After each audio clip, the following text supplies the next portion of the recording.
Olá, meus irmãos, bom dia a todos, que a paz, que o amor de Deus nos alcance nesse dia maravilhoso que Ele preparou para mim e para você.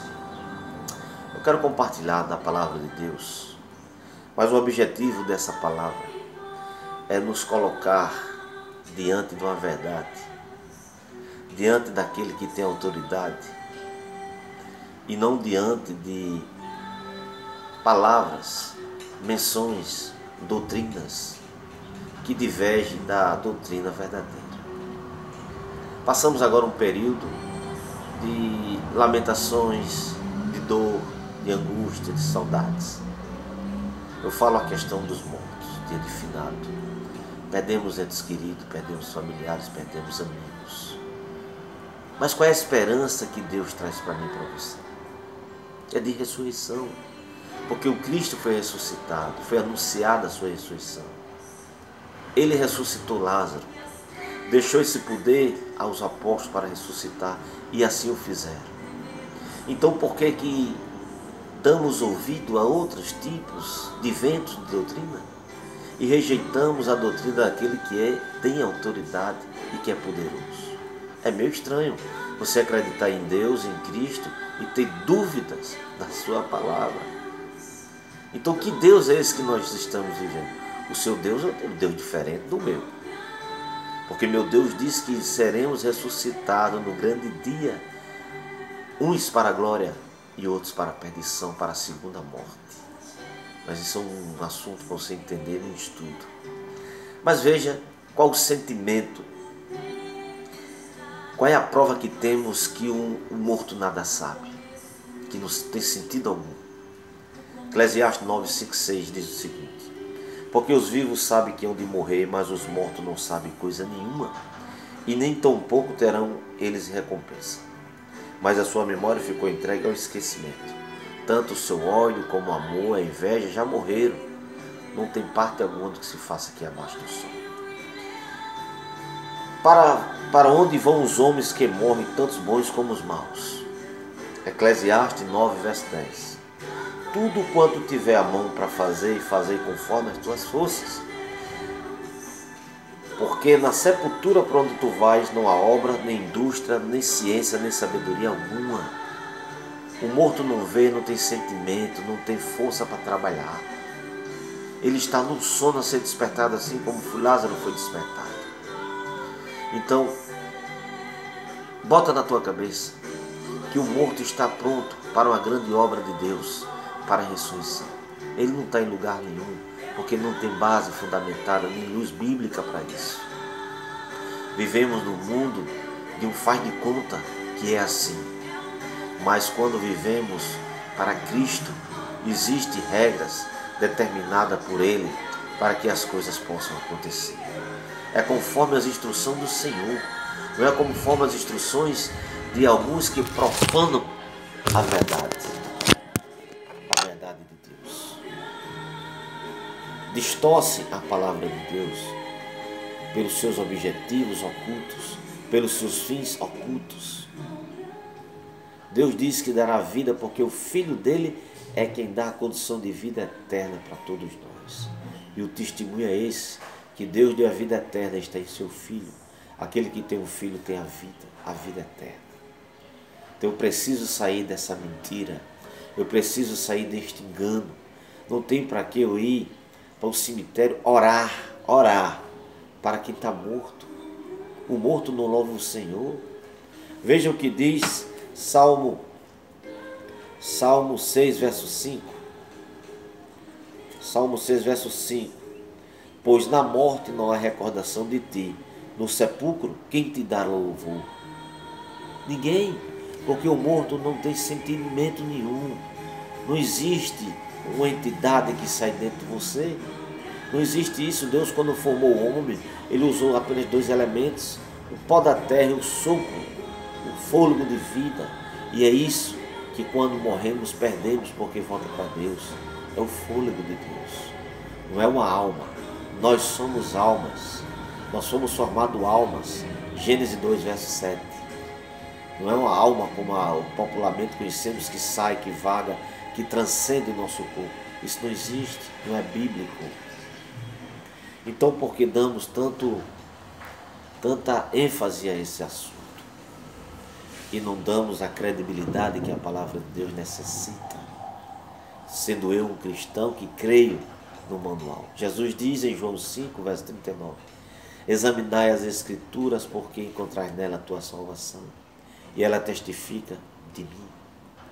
Cristo diz, eu sou o caminho, a verdade e a vida. Ninguém vê o Pai senão por mim. Ele já está dizendo tudo. Não é uma doutrina que você segue, não é um padre, não é um pastor, não é um papa, não é um bispo, não é teu irmão, não é um chefe do espiritismo que vai dizer como você chega ao céu. É Jesus que diz, eu o levo ao céu. Eu sou a nave, digamos assim. Eu sou o transporte. Eu sou a porta do céu. Só entrará e estará diante do trono do Pai aqueles que vêm por mim, porque você é minha ovelha, eu sou seu pastor. E a verdadeira ovelha segue a voz do pastor, que é Jesus. Então não adianta a gente tentar se iludir a si próprio com doutrinas vãs, porque são retoques que me agradam. Ora, quem não quer ser salvo, irmão? Quem é que não quer morrer e se encontrar com Deus? Todos. Mas não é assim. Existe uma conversão para ser feita deste mundo. O meu corpo, o seu corpo não pode ir diretamente para o céu do jeito que estamos. Por quê? Porque a palavra de Deus diz que quando estamos em Cristo, nova criatura é. Começamos a largar as tolices desse mundo, a rejeição deste mundo que nos contamina, mas Deus diz que na ressurreição nós temos que passar por uma transformação. Veja aqui em 1 Coríntios, capítulo 15, verso 51 a 54, que diz a palavra de Deus, não é só eu. Diz o seguinte, em epígrafe, em destaque, está assim, ó, os vivos serão transformados. No verso 51 diz assim, eis que vos digo um mistério, nem todos morreremos, mas transformados seremos todos, num momento, no abrir e fechar de olhos, ao ressoar da última trombeta. A trombeta soará, os mortos ressuscitarão incorruptíveis, e nós seremos transformados, porque é necessário que este corpo corruptível se revista da incorruptibilidade, e o que é mortal se revista da imortalidade. Então se cumprirá a palavra que está escrita, tragada foi a morte pela vitória. Jesus tragou a morte pela vitória, venceu a morte quando foi ressuscitado pelo poder de Deus, um poder que foi passado a Cristo para ele ressuscitar também a Lázaro, e é um poder que está dado a Cristo Jesus no dia de sua vinda. Os anjos irão até os túmulos e ressuscitarão aqueles que morreram em Cristo. Então é necessário que o meu corpo seja transformado, tirado todas as marcas do pecado, todo o mau pensamento, toda vontade e toda ira tem que ser libertado de mim. Então nós passaremos por uma transformação, porque em Filipenses 3, versos 20 e 21, diz que nossa pátria é no céu e que nós teremos um corpo tão glorioso quanto o de Cristo. Então nós não podemos subir ao céu da forma que se prega, que se amplia esta doutrina, que é em vão, que é vã. Não tem base bíblica. Ora, se você disser assim, quando eu morrer eu vou para onde? Bom, eu tenho 3 caminhos para te apontar.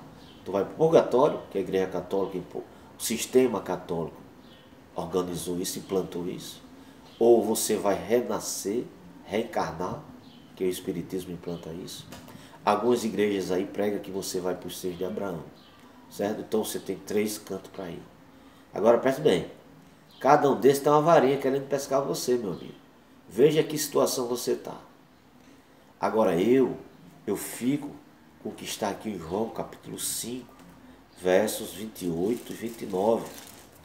João capítulo 5, versos 28 e 29 diz o seguinte, não vos maravilhei disto, porque vem a hora em que todos que se acham nos túmulos ouvirão a sua voz e sairão.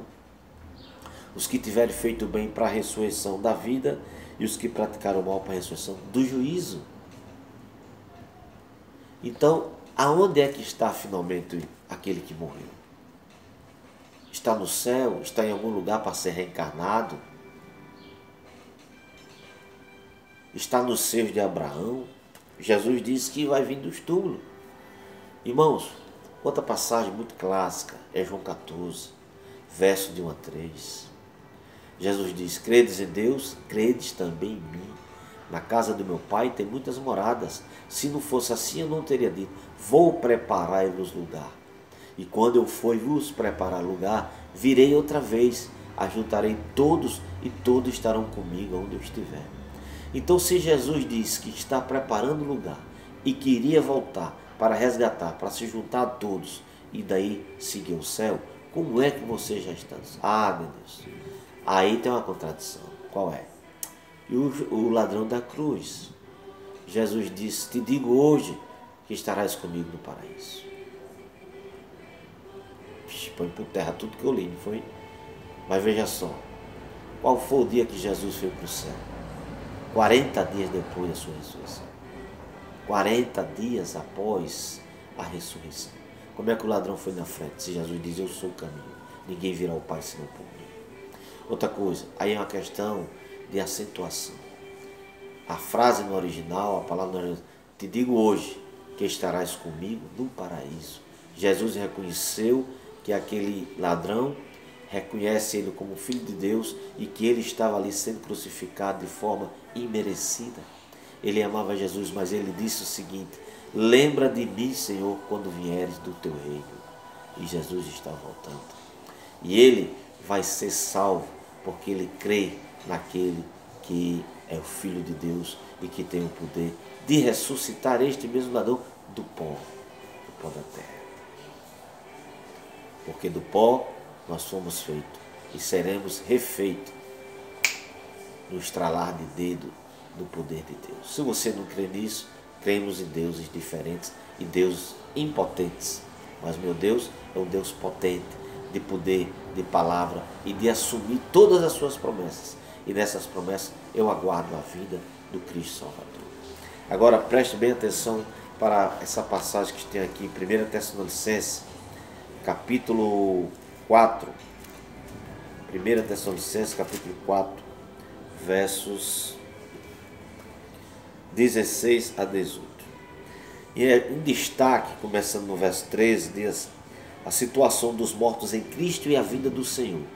Mas eu vou só ler do verso 16 para frente, que diz assim: porquanto o Senhor mesmo, dada a sua palavra de ordem, ouvida a voz do arcanjo e ressoada a trombeta de Deus, descerá dos céus, e os mortos em Cristo ressuscitarão primeiro.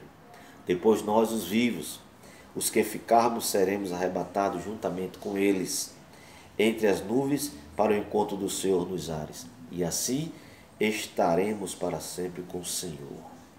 Consolai-vos, pois, uns aos outros com estas palavras. Repare que aqui a palavra diz que o Senhor está nos ares. Lembra de João capítulo 14 que eu li? Que Jesus vem e ajuntarão todos, todos estarão onde ele estiver. É aqui. Jesus está nos ares, Jesus não põe o pé na terra. Os anjos receberão ordem de ir aos túmulos para ressuscitar os mortos e arrebatar os vivos, de forma audível, visível e não de forma secreta, como dizem por aí. Porque ele disse que vem com as trombetas tocando, com os santos anjos. Então não é um silêncio. A trombeta tocar, uma buzina de uma bicicleta de frente à sua casa ou de uma moto, você não aguenta passar 10 minutos buzinando direto. Imagine trombetas tocando, anunciando a vinda do rei. E Jesus vem, meu irmão, para separar um dos outros. Está lá em Mateus capítulo 24, versos 30 a 31. Ele vem para resgatar os escolhidos. Se existe escolhido, existe também o quem? Os rejeitados. Então é importante você se pregar naquilo que tem fundamentação bíblica e não em atos isolados. Pessoas têm buscado a consultar adivinhadores, a consultar o espiritismo para consultar mortos. O que Jesus fala, o que Deus fala a respeito disto? Preste atenção que está em Deuteronômio 18, versos de 10 a 12, que diz assim. Aqui Deus está falando de uma terra que dará aos seus filhos. E ele diz o seguinte, no verso 10 a 12, não se achará entre si quem faça passar pelo fogo o seu filho ou a sua filha, que era uma prática que tinha, nem adivinhador, nem prognosticador, nem agoreiro, nem feiticeiro, nem encantador, nem necromante, nem mágico, nem quem consulta os mortos. Pois todo aquele que faz tal coisa é abominação ao Senhor, e por estas abominações o Senhor teu Deus os lança de diante de ti. Olha aí, Deus diz que lança para fora de sua presença quem tais coisas praticam. Então, vale a pena seguir aquilo que te preenche por doutrinas vazias? Vale a pena seguir aqueles que são o que é teu orientador, que não teve uma passagem com Deus, não teve uma passagem com Jesus, porque ali expressavam a pura verdade? Mas, irmão, você tem se contentado com aquilo que te alegra, porque não te impõe regras e nem rejeições a fazer. O cristianismo, ele é genuíno, ele tem regras a cumprir. Ele tem que cumprir mandamentos. A salvação é para todos, mas observe que o resgate é apenas para muitos. Muitos que hoje decidiram viver para Jesus, decidiram viver para o mundo celestial, abandonou nesse mundo terrestre. Veja o que diz Mateus 20, 28, que diz assim: tal como o Filho do Homem, que não veio para ser servido, mas para servir e dar a sua vida em resgate por muitos, não de todos. Muitos não são todos, muitos são uma parte desse todo, que será escolhido, que será remanejado para os céus pelos santos anjos. Existe um povo de Deus aqui nessa terra, em meio a toda essa turbulência, no meio de todo esse povo perdido, existe um povo de Deus. Desde o princípio o povo de Deus existe. Se não existisse, o Evangelho não teria chegado a mim, tinha se perdido por lá mesmo. Agora não adianta estar com a Bíblia na mão e não querer viver o Deus verdadeiro, e não querer aceitar as doutrinas de Jesus, e se alegrar com doutrinas humanas, e deixando aquela que tem autoridade de transformação, de reconciliação por meio de Cristo Jesus. Então, que Deus nos abençoe, que Deus nos dê hoje um dia cheio de paz, cheio de amor e de felicidade, e que tenhamos um início de semana cheio de paz, de amor, por meio de Cristo Jesus. Olha, esse toque que eu te dei é para você se libertar da dor do ente querido. Jesus diz que um dia nós teremos um encontro com aqueles que partiram pela ressurreição. Ele vai ressuscitar todos aqueles que morreram em Cristo, é o que a palavra diz. Mas deixemos os julgamentos para Deus. Mas eu guardo a esperança de um dia poder encontrar meu pai, minha mãe, meu irmão, meu filho lá no céu. Essa é a esperança que eu trago dentro de mim. E não que ele vai voltar, e não que ele já está lá, porque a palavra não diz isso. Então eu tenho que me contentar com aquele que é o dono da vida, o Salvador, resgatador, redentor da humanidade. Aqueles que você tem recebido a instrução, tem este valor, tem esse poder? Não? Então se apegue nas Escrituras. Mateus 22, 29, Jesus disse: errais por não consultar as Escrituras e nem saber o poder de Deus. É o poder de Deus que nos dá a condição para vencer. Não é meu poder, não tenho poder para nada, o seu poder também é zero. Não depende de mim nem de você o que vai acontecer na forma de ressurreição, de reencontro, da vida de Jesus, da nossa ascensão ao céu. Não depende de mim nem de você, depende de Deus determinar quem são os seus escolhidos. Pessoas têm tirado proveito financeiro em cima de todas essas questões, mas tem pregado aquilo que não contempla a sã doutrina de nosso Senhor Jesus Cristo, do nosso Deus poderoso. Devemos respeitar cada linha da Bíblia correu sangue para que essa palavra esteja em minha mão e na sua mão. Que Deus nos abençoe e que nos dê uma semana cheia de paz, de amor e de felicidade. Em nome de Cristo Jesus. Amém. Abraço. Fique com Deus.